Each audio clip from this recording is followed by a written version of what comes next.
yang berkaitan dengan etika maupun perilaku. Ya, jadi norma itu adalah aturan atau pedoman hidup yang mengatur tingkah laku manusia dalam masyarakat supaya kehidupan bersama itu menjadi lebih tertib, aman, dan juga nyaman. Nah, di sini Ibu kasih contoh kecilnya. Coba bayangkan dalam suatu permainan sepak bola.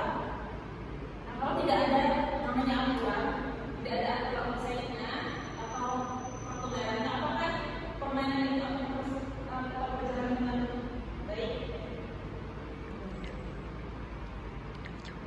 Tentu kacau kan?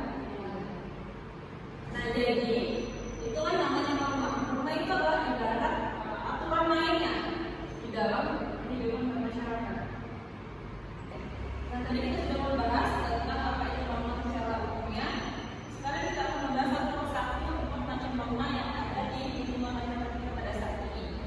Yang pertama adalah norma agama. Nah, norma agama ini adalah asalnya dari ajaran agama kita. Itu dari kepercayaan dari masing-masing agama. Nah, karena sebenarnya sudah terbuka, jadi sifat itu tetap ada dan tidak berubah oleh manusia. Contohnya apa dari norma agama? Ada yang tahu? Contohnya rajin beribadah, Tentunya. jujur, Ada lagi? saling membantu, Ya, termasuk juga saling menghormati antara agama, bisa bersedekah. Yaitu termasuk dari norma agama.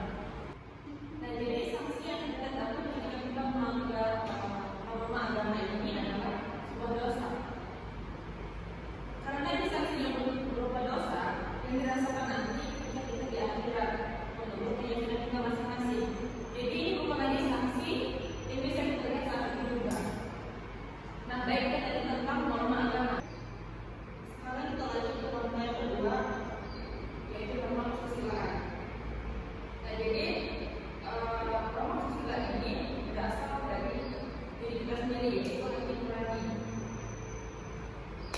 Jadi setiap orang itu sebenarnya sudah punya rasa untuk membedakan mana yang baik atau yang buruk kita masih kecil. Nah, contoh dari norma kesusilaan ini adalah misalnya tidak berbohong pada teman, berani mengakui kesalahan atau tidak menyakiti perasaan orang lain. Nah, yang menarik dari norma kesusilaan ini adalah sanksinya itu datang dari diri sendiri. Nah, kalau kita melanggar sebuah aturan, biasanya kita akan merasa bersalah atau menyesal. Jadi bukan orang lain lagi yang menghukum, tapi kita sendiri. Nah, itu tadi tentang norma kesusilaan. Sekarang kita lanjut ke norma yang ketiga, yaitu norma kesopanan. Norma kesopanan ini bersumber dari kebiasaan atau adat istiadat yang ada di masyarakat kita pada saat ini. Nah, ini bedanya sama dua norma yang sebelumnya. Norma kesusilaan ini bisa berbeda-beda tergantung tempat dan atau budayanya masing-masing.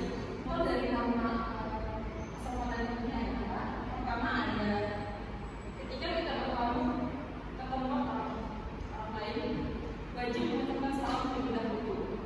Nah, yang kedua itu tidak berbicara kasar kepada orang yang berjumpa. Itu contoh dari norma kesopanan. Lalu sanksinya itu berupa apa?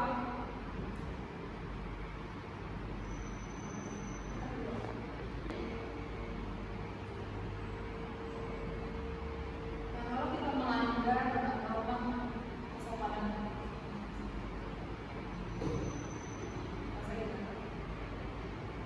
nah, kalau kita melanggar norma kesopanan ini, sanksi yang kita dapat itu berupa sanksi sosial. Itu bisa saja dicela orang lain, atau bahkan bisa dikucilkan kalau kita dianggap tidak sopan. Nah, jadi itu tadi adalah norma kesopanan. Oke, tadi kita tentang norma kesopanan. Sekarang kita lanjut ke norma yang terakhir atau norma hukum. Nah, norma hukum ini norma yang sudah dibuat resmi oleh negara